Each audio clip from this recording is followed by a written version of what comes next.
The Oath Against Modernism. Pope Pius X, September 1, 1910. The Oath Against Modernism.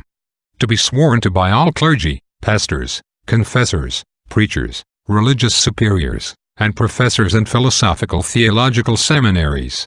I firmly embrace and accept each and every definition that has been set forth and declared by the unerring teaching authority of the Church, especially those principal truths which are directly opposed to the errors of this day.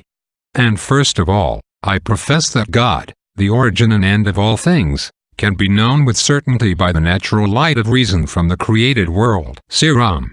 1:19, that is, from the visible works of creation, has a cause from its effects, and that, therefore, his existence can also be demonstrated. Secondly, I accept and acknowledge the external proofs of revelation, that is, divine acts and especially miracles and prophecies as the surest signs of the divine origin of the Christian religion, and I hold that these same proofs are well adapted to the understanding of all eras and all men, even of this time. Thirdly, I believe with equally firm faith that the Church, the guardian and teacher of the revealed Word, was personally instituted by the real and historical Christ when he lived among us, and that the Church was built upon Peter, the prince of the apostolic hierarchy, and his successors for the duration of time.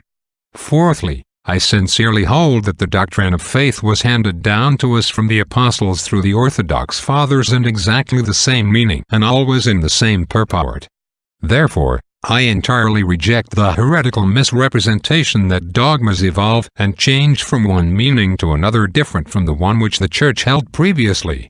I also condemn every error according to which, in place of the divine deposit which has been given to the spouse of Christ to be carefully guarded by her, there is put a philosophical figment or a product of a human conscience that has gradually been developed by human effort and will continue to develop indefinitely. Fifthly, I hold with certainty and sincerely confess that faith is not a blind sentiment of religion welling up from the depths of the subconscious under the impulse of the heart and the motion of a will trained to morality, but faith is a genuine assent of the intellect to truth received by hearing from an external source. By this assent, because of the authority of the supremely truthful God, we believe to be true that which has been revealed and attested to by a personal God, our Creator and Lord. Furthermore, with due reverence, I submit and adhere with my whole heart to the condemnations, declarations, and all the prescripts contained in the Encyclical Paucendi and in the Decree Lamentabili, especially those concerning what is known as the history of dogmas. I also reject the error of those who say that the faith held by the Church can contradict history, and that Catholic dogmas, in the sense in which they are now understood, are irreconcilable with a more realistic view of the origins of the Christian religion.